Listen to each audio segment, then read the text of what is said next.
The reason you can't manifest the big things has nothing to do with your belief system being broken.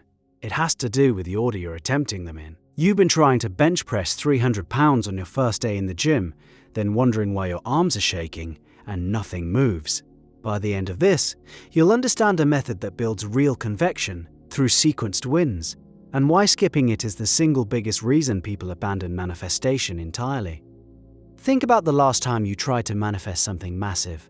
A dream job, a specific person, a six-figure shift in your finances. You did the visualizations, you wrote it down, you repeated affirmations in the mirror, and somewhere around day 4, a voice in the back of your skull whispered, "This is ridiculous." That voice won. It always wins when you start at the top. The snowball method flips the sequence. You start so small it feels almost pointless, and that's exactly why it works. Picture a snowball at the top of a hill. Tiny, fits in your palm. It rolls a few feet and picks up a thin layer of snow. Then another, then another. By the time it's halfway down the slope, it's the size of a tire and moving with momentum you couldn't stop if you tried. The mass builds the speed builds the mass. Each rotation compounds the last. Your confidence in manifestation works on the same mechanic. Every successful manifestation, no matter how small, deposits a layer of evidence into your subconscious. Evidence that this process responds to you. Evidence that your intentions carry weight in the physical world. Stack enough of those deposits and something shifts in your chest. The trying stops. The knowing starts. So where do you actually begin? Absurdly small. Embarrassingly small. We're talking about manifesting a free coffee, a text from someone you haven't heard from in a while, a specific song on the radio, finding a parking spot in a crowded lot. Your rational mind will call this silly. Good. That's the point.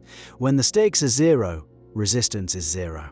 And when resistance is zero, you get out of your own way for the first time.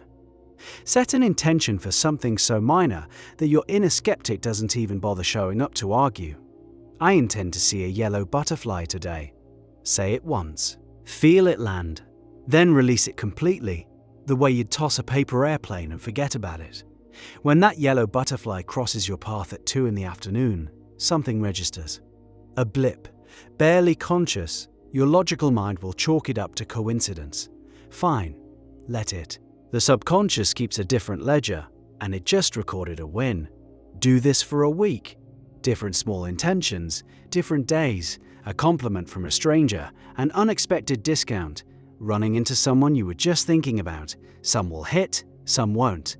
The ones that hit will start accumulating in a place deeper than your thinking mind can reach.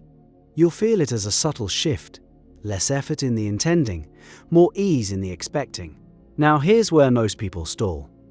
They get a handful of small wins and immediately leap to the mansion and the $1 million.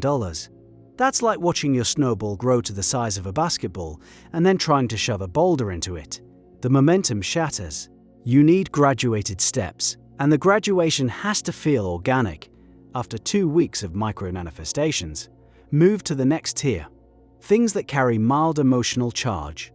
A phone call you've been hoping for. A small financial windfall. $20, $50. Something that would make you pause and smile.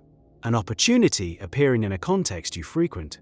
These carry just enough weight that your skeptic raises an eyebrow but can't fully object, because by now you have receipts. A mental folder of small wins thick enough to quiet the loudest doubts. The magic of the snowball is that each tier teaches you something the previous tier couldn't. The micro-manifestations teach you to set intentions cleanly and release them. The mid-tier manifestations teach you to hold emotional charge without gripping. The larger ones, the ones you'll work up to, teach you to sustain belief across a longer timeline without checking the scoreboard every 6 hours. And that last piece is where real confidence lives. Patience without anxiety. Expectation without desperation. The people who manifest consistently all share one quality. They treat the gap between intention and manifestation the way a farmer treats the gap between planting and harvest. With calm, with trust in a process they've already seen work dozens of times at smaller scales. There's a reason debt repayment strategists use this same framework. The snowball method in finance tells you to pay off the smallest debt first, regardless of interest rate. Mathematically, it's suboptimal. Psychologically, it's genius. Each cleared balance creates a burst of motivation that fuels the next payment. The emotional momentum matters more than the spreadsheet optimization. Manifestation operates on identical psychology. Your subconscious responds to accumulated proof the way your motivation responds to accumulated wins. But there's a trap buried in this process that almost nobody talks about: journaling your results. People skip this and lose half the compound effect. When you write down intended to find a $20 bill, found one in a jacket pocket on Tuesday, you're doing something your brain can't do automatically. You're converting a fleeting experience into a permanent reference point. 6 weeks from now, when you're reaching for a bigger manifestation and doubt creeps in, you won't have to rely on vague memory.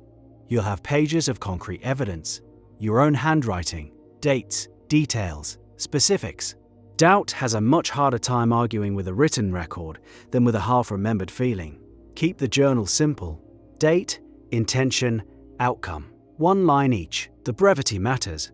You're more likely to maintain a practice that takes 30 seconds than one that requires a paragraph of reflection every night. Around week 4 or 5, something peculiar happens. The wins start arriving faster than you set intentions. Synchronicities stack. You think of someone, and they call within the hour. You consider a question, and the answer shows up in a podcast you randomly chose. This acceleration is the snowball reaching critical mass. The subconscious has shifted from "let me test whether this works" to "this is how things work." That shift in baseline assumption changes everything downstream. Now you're ready for the targets that actually matter to you: the career leap, the relationship, the financial threshold. And here's what's different. When you set those intentions now, your body feels different doing it. There's a steadiness in your solar plexus that wasn't there 2 months ago. You built it. Layer by layer, win by win, the same way a musician builds stage confidence through hundreds of small performances before stepping into the arena. One critical nuance: the snowball method requires genuine release after each intention. Setting an intention and then obsessively checking for results is like planting a seed and digging it up every morning to see if roots have formed. You kill the process by monitoring it.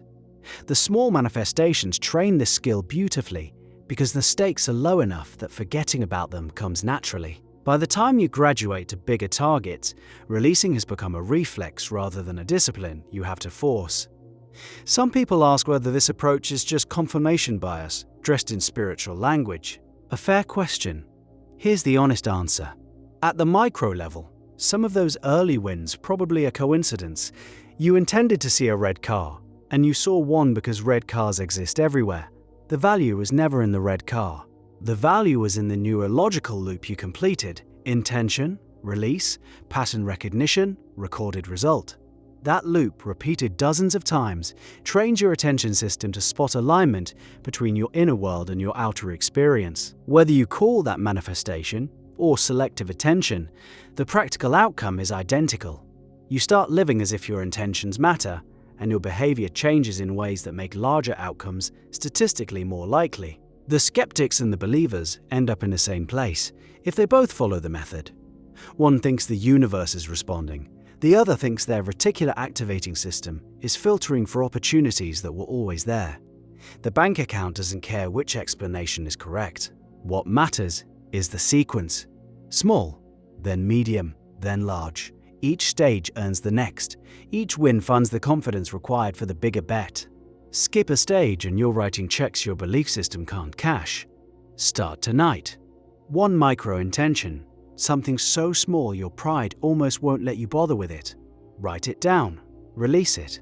Watch what happens over the next 48 hours. Then do it again. The snowball only needs to turn once to start gathering snow, and every rotation after that gets easier than the last. 6 months from now, the version of you setting those larger intentions won't feel like the same person who started with yellow butterflies and parking spots. Because they won't be. Confidence built through evidence rewires the whole system, one documented win at a time.